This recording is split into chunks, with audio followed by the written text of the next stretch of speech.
God. All right, first and foremost, I want to give all praises, honor, and great glory to Yahweh Bahashim, Yahweh Shai Bahashim, Rakha Akwadash.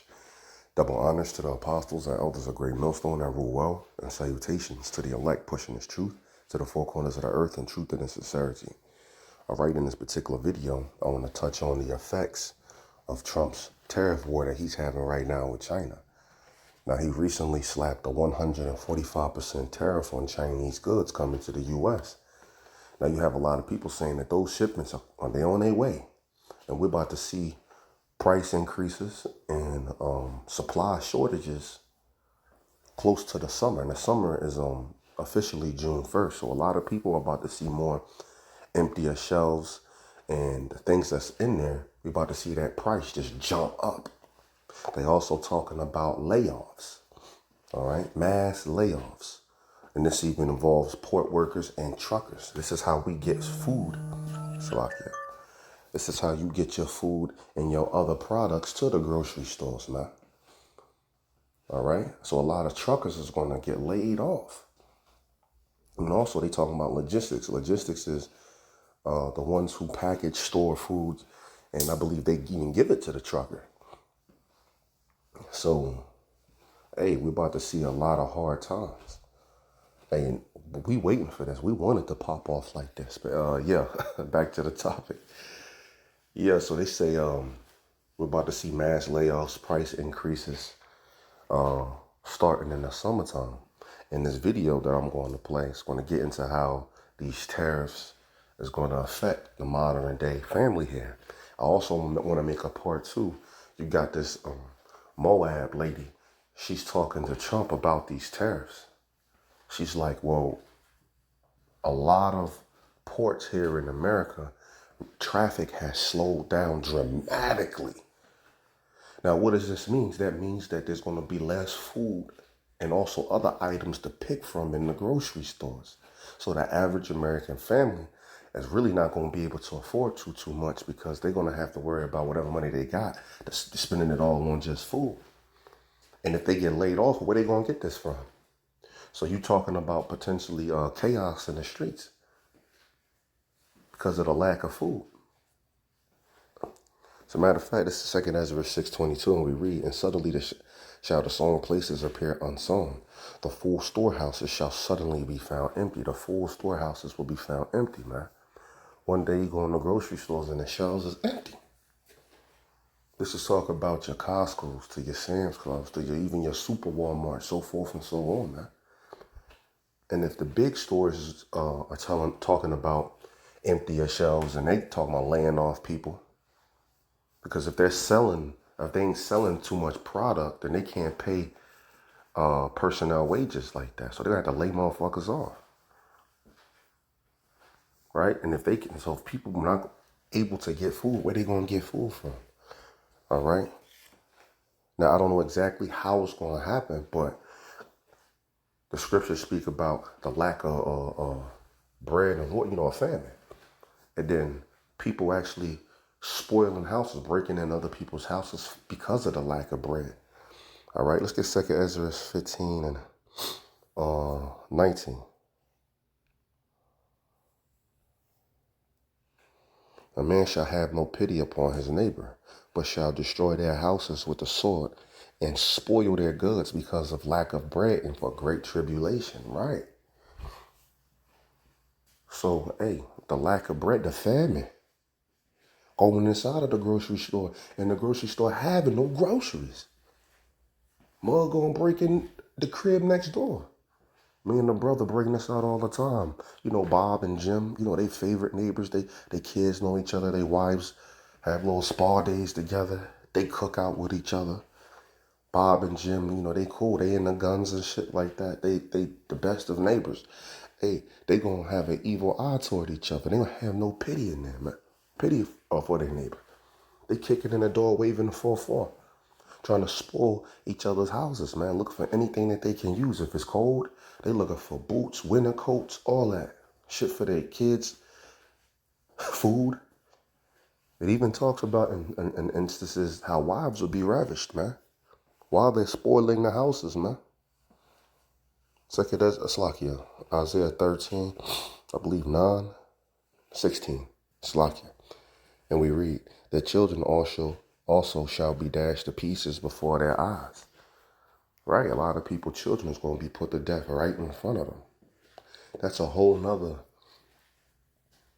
topic. But that right there bugs some parents the fuck out. But that should let you know how serious the time is going to get. It says their houses shall be spoiled and their wives ravished, right? So when they break inside of the house, they're going to spoil it, man. And they're going to what? They're going to ravish wives, just like that movie The Road when she said, these gangs are going to catch up to us. She talking to her husband because the wife was giving up. She was losing hope. And she ended up committing suicide, leaving both of them because she gave up because life wasn't how it used to be.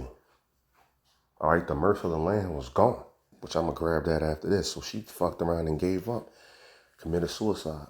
Well, she committed suicide basically by other people because she walked out there where the gangs was. So anyway, she said they're going to break inside of here, these gangs. They're going to kill you. They're going to grape me and grape your son. And then they're going to eat us. All right, see the prophecy right here. And their wives ravish. So, hey, you're going to have in some instances, or maybe even a lot of instances, when they break inside of the house, off the man, they see a woman, she look all right, and they take her. Or even if they just feeling that itch, they just going to take the woman. Because, women are a part of the spoils anyway. All right, that's what do you used to call spoils back in the day? You used to call it booty. All right, pirates even call it that. When they get something, they don't say treasure, they say booty. What what do men want all day? They want them a piece of booty, bro. So women are a part of the spoils. They gonna walk in there and spoil the house, and a part of that is the women. Yeah, let me get that Isaiah. I believe it's 24 and 19.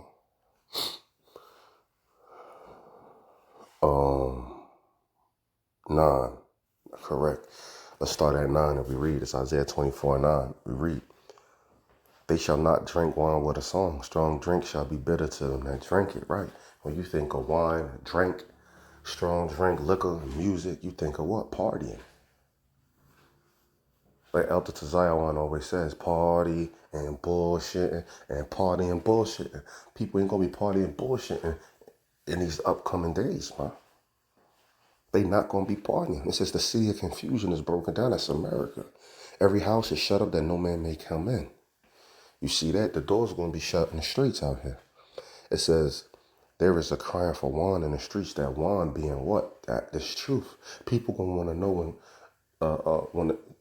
Salaki, I'm tripping over my words.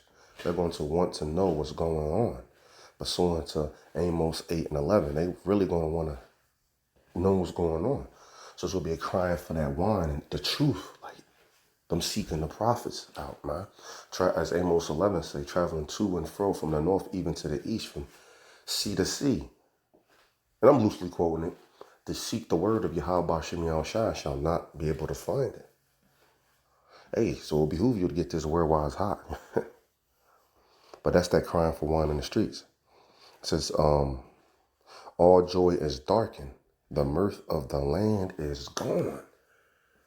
Right, the mirth of the land is gone. Hey, you have a lot of these businesses that sell Christmas trees and Halloween decorations and shit like that. They're talking about just shutting down. They had 55.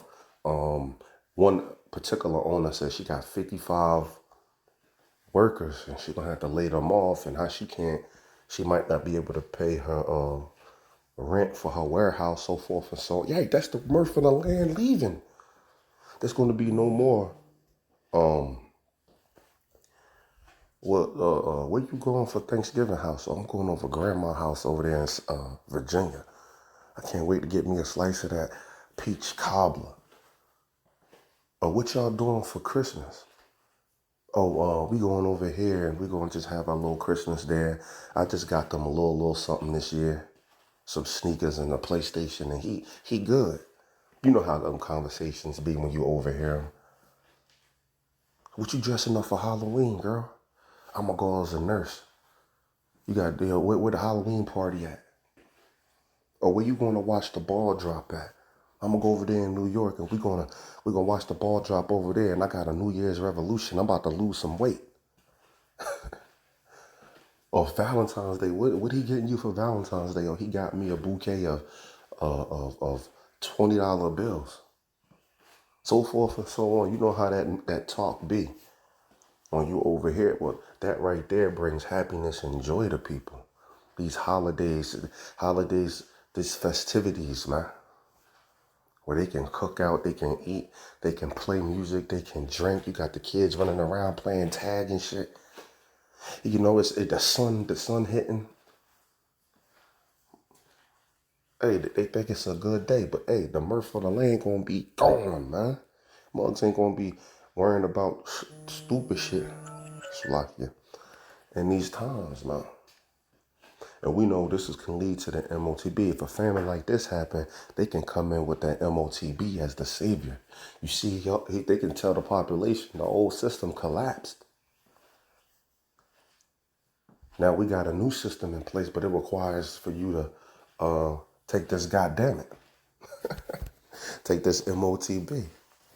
Anyway, I'm pretty sure you get the point, Lord willing. I'm gonna play this video. Happening now. And if yeah, because I gotta go to the plantation in a second. So if I don't get to all of this video, I'll just play it in the car.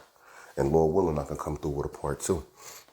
Last ships from China bringing cargo unaffected by President Trump's massive new tariffs are sailing into American ports. So that means the countdown to supply shortages and rising prices has officially begun. We will not see goods from China coming to our shores. We will see empty shelves, and that will raise the risk of recession, layoffs, and other types of contractions that businesses and adjustments that businesses will have to make in order to ride out this storm. Now, JP Morgan is projecting that they expect a 75 to 80% drop in imports from China this year. Are you ready for the pop?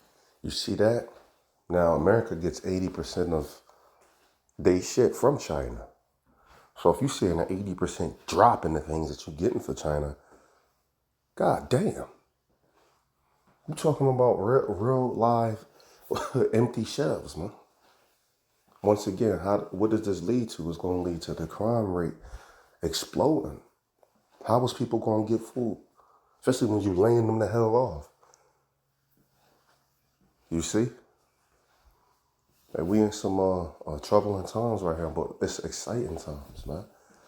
When we see these type of things like this, if the Lord dealing with you, you get happy as hell, man. You might fuck around, go to the liquor store and drink to something like this.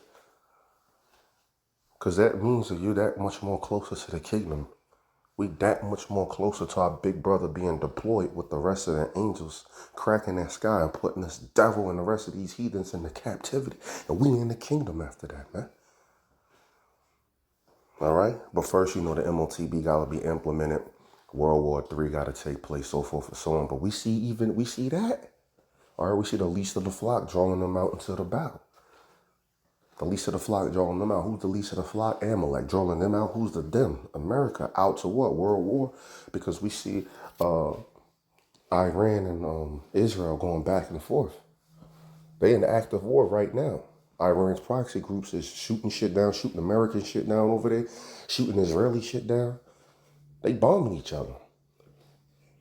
Now they're real close about to attacking Iran's nuclear sites because Iran has enriched uranium, and they said they can come up with nuclear weapons in like 2 weeks. And they saying that they cannot have a nuclear weapon, so they rather go to straight butt naked war with them, full-fledged war with Iran.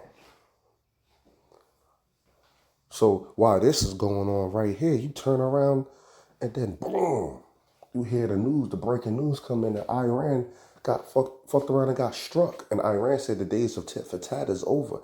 That when you hit them, they're gonna hit you back 10 more times. And don't forget, they got hypersonic missiles. You can't really even shoot them shits down.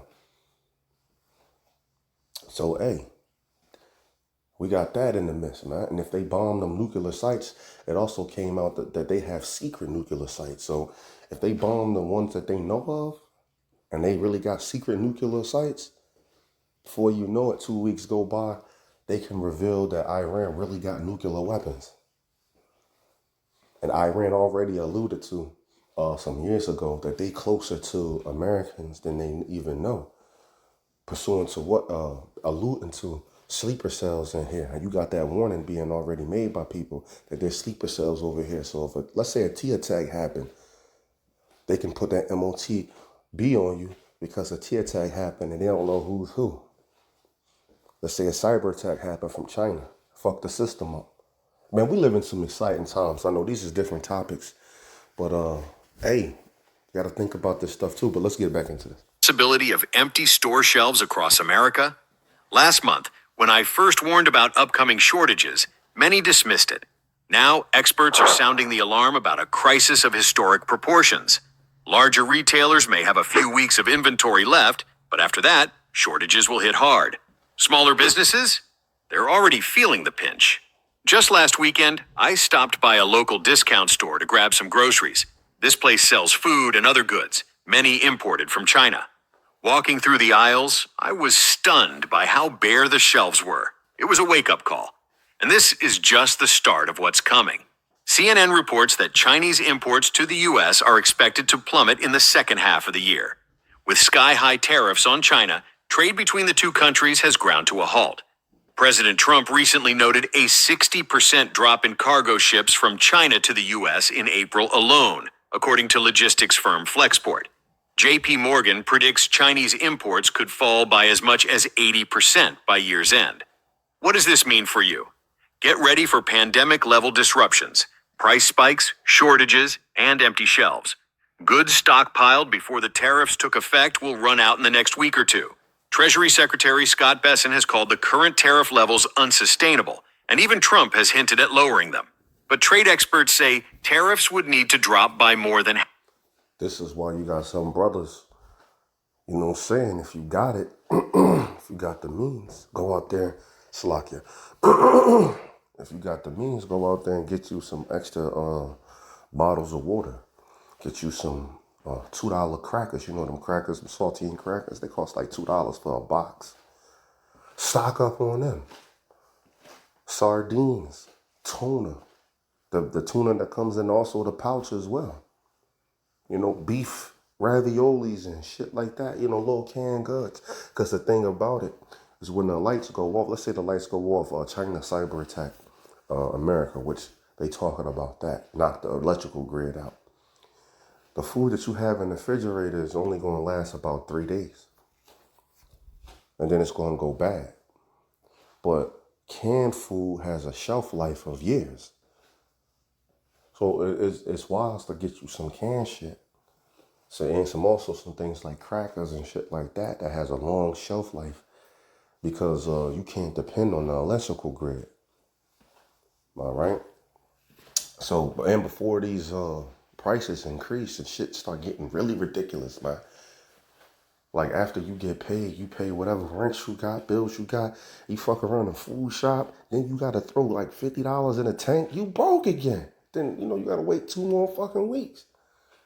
And toward the end of the month, usually shit get real, hairy for a lot of families out here before certain stamps and shit come back in. Hey, man. And what if shit, I'm going to stop rambling. Let's hop right back into it before I have to go to the plantation. Have to restart meaningful trade.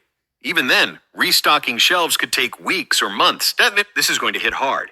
If you're not paying attention, you're missing how deeply our supply chain depends on these imports. Flexport CEO Ryan Peterson, a supply chain expert who helps thousands of businesses move goods worldwide, put it bluntly, if tariffs don't change, this will be an extinction-level event, like an asteroid wiping out the dinosaurs. But these aren't dinosaurs. They're thriving businesses, his clients. Don't wait for the shelves to go empty. Start preparing now. Flexport streamlines the journey of products from factory to your doorstep. Ryan Peterson's company handles it all, securing space on planes, trucks, and massive ocean carriers while navigating the maze of complex paperwork. As a supply chain expert, Peterson knows his stuff. He's sounding the alarm. Container bookings from China to the U.S. have plummeted by 60%. In response, shipping companies are scaling back, using smaller vessels and canceling voyages outright. The ripple effects take time to hit, but logistics experts like Peterson can read the data and see what's coming. If tariffs keep climbing, he warns, a crisis is inevitable. And he's not just watching from the sidelines. Peterson recently traveled to Washington, D.C., meeting with policymakers to push for tariff relief. He's warning that thousands of small businesses could collapse and millions of jobs are at risk. Flexport has a front row seat with visibility into about... And when Trump was asked about these imports, she said a lot of these ports, the Chinese lady, she said a lot of these ports, it slowed down dramatically the traffic. Trump response to her was what? I think of more money. I think of more money when I hear that. And then they was playing the clip of that on the news. And then when they started to, talk about the clip, the lady was like, hey, I don't think Trump even get the point of her asking him that question or saying to him what she said about the traffic on these ports being slowed down. Because that's affecting normal, average, everyday people. And he said, well, I just see more money. I think of more money when I hear about that. He got a disconnect from what's actually going on out here on, the ground level. So, hey, if Trump, he's showing no signs of, breaking when it comes down to this trade war. That devil, there's speculation that devil was actually installed in the office to bring forth the New World Order. All right? Just like that president said, that former, what was his name? Roosevelt? He said presidents aren't elected, they selected. So, hey. 1% of all U.S. trade, giving Peterson a real-time view of the chaos. The outlook? Grim. He's raising the alarm on social media, in interviews, and even in private meetings with CEOs who didn't realize they rely on Flexport services. Here's the problem. Thousands of products, electronics, solar panels, textiles, automotive sensors, and more are made almost exclusively in China. Building new factories and supply chains to replace them? That takes years. Take Lego, the world's largest toy maker. They started planning a U.S. factory in 2021, aiming to start production by late 2025. Now, that's been pushed to 2027. If a giant like Lego needs 6 years to build one factory, how can smaller companies possibly keep up? And it's not just toys. China dominates in electronics, optical components, plastic goods, and even critical pharmaceutical ingredients. Think antibiotics, heart meds, and cancer treatments. These aren't easily replaced, especially not quickly. So, how do we replace $438 billion in Chinese imports that stock our shelves? The truth is, we can't. Store shelves will slowly empty out. This isn't just a logistics problem, it's a wake-up call. The supply chain crisis is real, and it's coming for all of us. A prolonged disruption in these API shipments could have devastating consequences, not just for the economy, but for our healthcare system. People, this is serious.